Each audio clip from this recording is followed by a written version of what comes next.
자, 오늘 이제 본 주제 가겠습니다. 본 주제요. 제가 이제 여기 제목에 했듯이 현재의 플랫폼 경제는 저는 잘못 가고 있는 거라고 봅니다. 제가 이 플랫폼 경제를 얘기하는 이유는요. 잠시 후에 다시 또 얘기하겠지만 그동안도 얘기했지만은 이제 검찰공화국은 대한민국을 폐허로 만들 겁니다. 폐허가 됐으면은 새로운 나라를 다시 건설을 해야 되잖아요. 새로운 나라를 건설을 해야 되잖아요. 그 새로운 나라 건설할 준비를 해야지요. 그래서 제가 오늘 이 주제 잡은 겁니다. 예? 새 집을 짓기 위한, 새 집을 짓는 거에 있어서는 뭡니까요?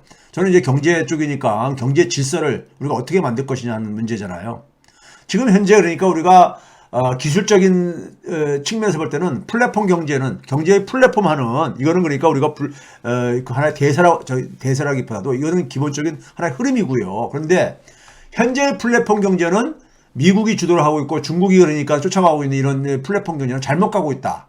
저는 첫째. 둘째. 그러다 보니까 혁신이 멈췄다. 이렇게 진단을 그동안 쭉 해왔죠.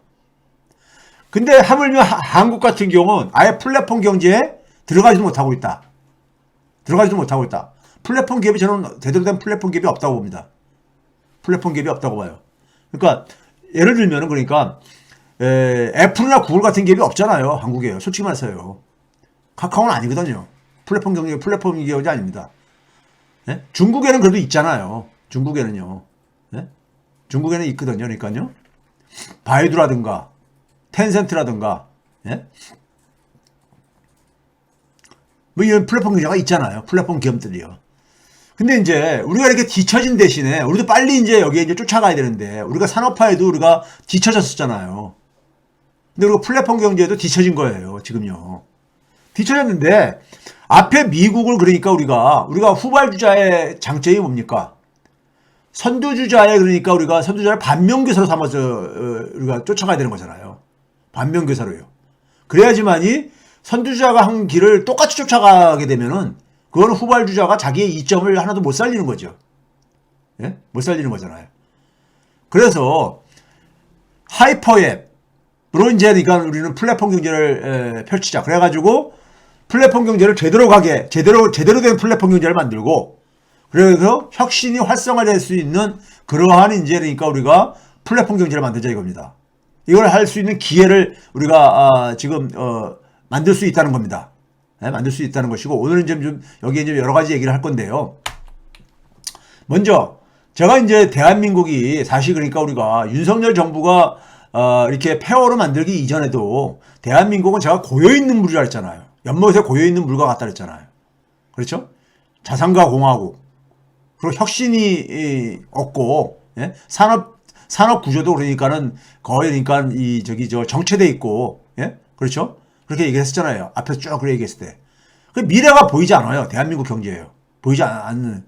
그 얘기 결국 뭐냐면 우리 자녀들의 미래의 삶이 그러니까 보이지 않는 거죠. 예? 청년들의 미래가 없는데 대한민국의 미래가 존재할 수 있습니까? 예? 그거는 불가능한 거죠. 말이 안 되는 얘기죠.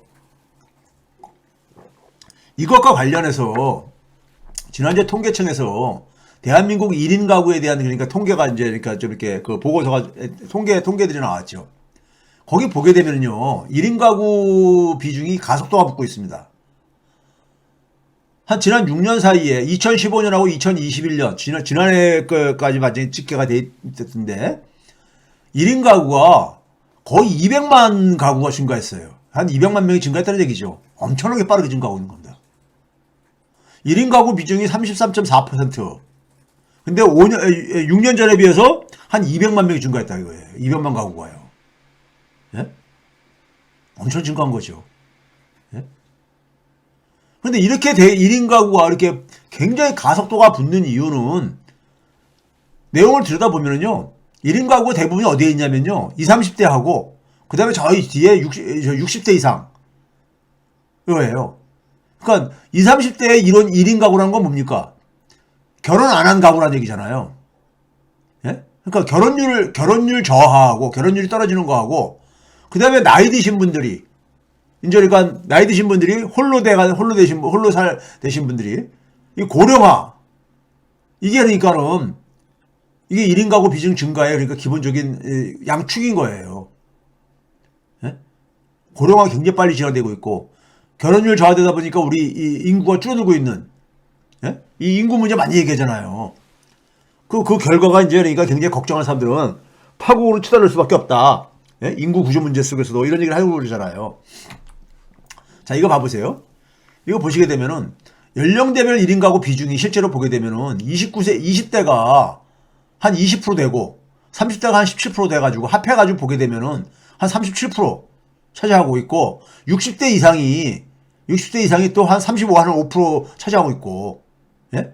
그러니까 그 20, 30대 결혼 안 한 청년들하고 그다음에 60대 이상의 고령층에서 그러니까 이 1인 가구가 이렇게 있는 거예요. 그리고 제가 얘기한 게 저출산, 고령화 이거죠. 예? 그래서 이 인생 그 라이프 사이클로 보게 되면 우리가 어렸을 때는 그 경제 활동을 안 하니까는 경제 활동 안 하고 이제 부모한테 지원받으니까 적자지요. 자기가 들어오는 수입은 없는데 지출을 많이 하니까 적자지요. 그게 27세까지는 적자라는 얘기예요. 그러다가 이제 돈을 벌면서 이제 흑자 인생이 되는 거죠. 지출보다 수입이 많으니까요. 그렇죠? 근데 그러다가 이제 61세부터 되게 되면은 다시 또 적자 인생이 된다 이거예요. 수입보다 지출이 많다 이거죠. 근데 이게 과거에는 56세부터 했었는데 61세로 5년이 늦췄다는 거예요. 그 얘기는 왜 그러겠어요?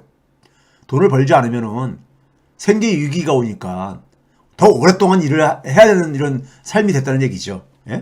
됐다는 얘기고요. 자, 그 다음에 이제 1인 가구가 결혼하지 않는 이유를 또 이제 조사를 했어요. 통계청에서. 근데 여기 보게 되면 제일 첫 번째가 결혼 자금 부족. 이게 경제적인 이유잖아요. 결혼을 하고 싶은데 돈이 없어서 못하겠다는 거잖아요. 그 다음에 일자리 불안정. 그게 두 번째 14.4%. 이것도 경제적인 이유잖아요. 예? 그 다음에 저 밑에 출산 양육 부담. 이것도 애 키우는데 너무 이제 그러니까 돈이 많이 들 것 같다 이거잖아요. 이 세 가지를 합치게 되면은 57%가 넘어요. 그러니까 경제적인 이유 때문에 결혼하지 못한다는 게 57%가 넘는다 이거예요. 젊은 사람들이 그러니까 결혼 안 하겠다는 게 아니라 경제적인 여유가 없어서 못 하겠다는 거잖아요. 이 사회는 그러면 보게 되면은 국힘당에도 인구 문제를 굉장히 걱정하는 사람들이 있거든요. 그럼 결국은 청년들의 이런 경제적인 문제를 해결을 해줘야 돼요. 진짜 인구 문제 걱정한다면요. 예?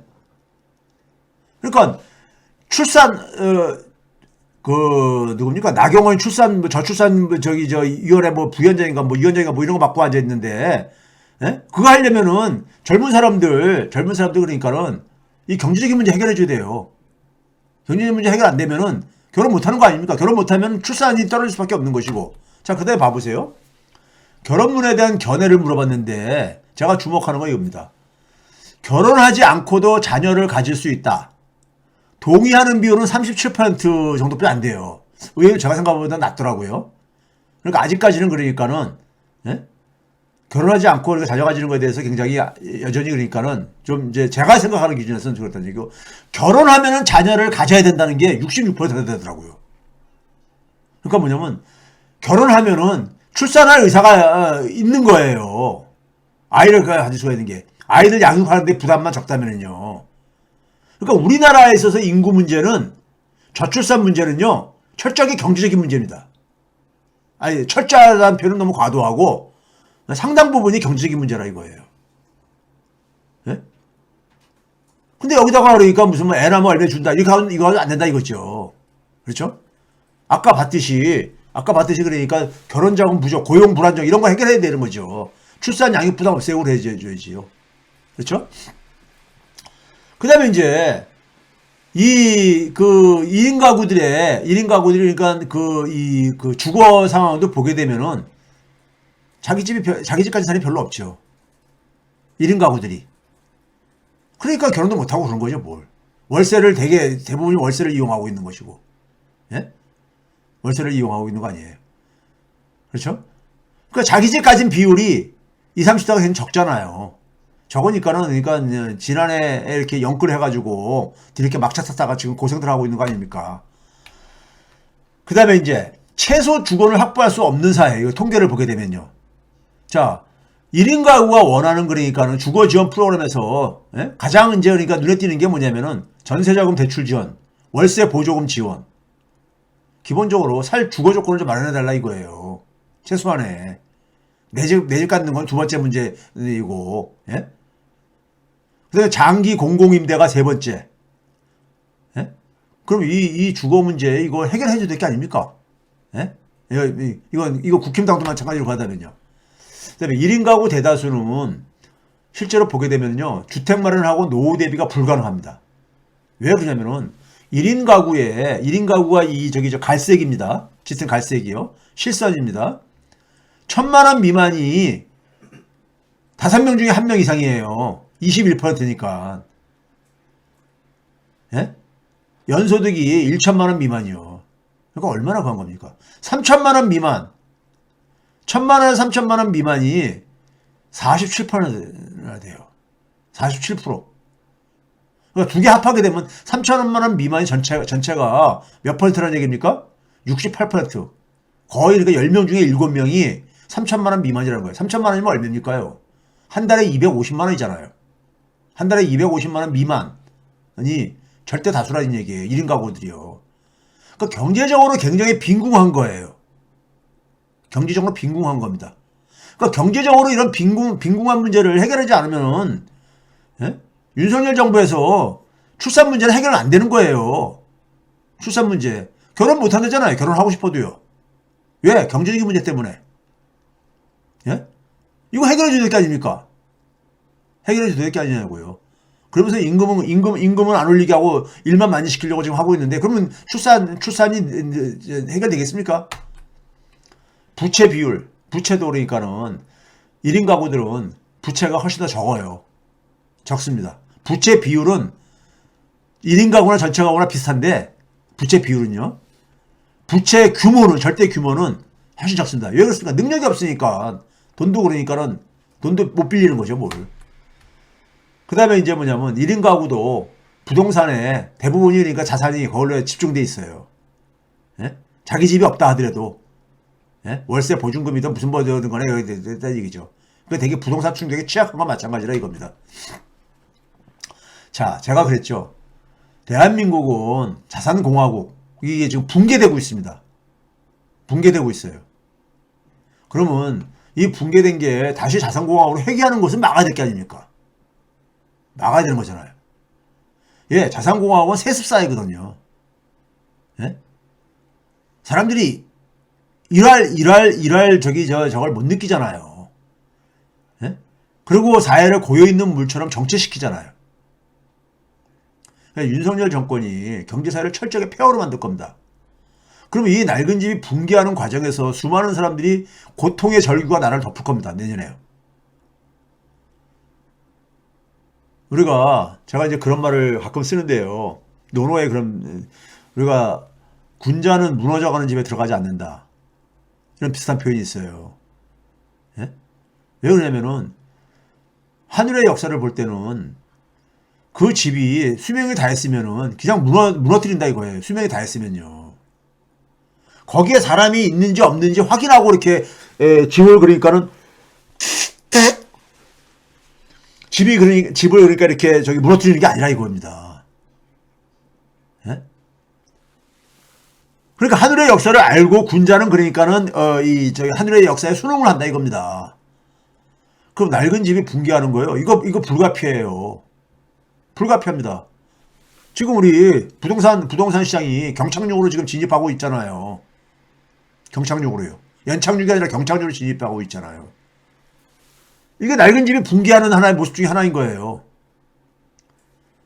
이 속에서 많은 사람들이 고통을 겪죠. 예? 영끌한 젊은이들을 포함해서 예? 겪잖아요. 근데 슬퍼하고만 있을 수 없다 이거예요.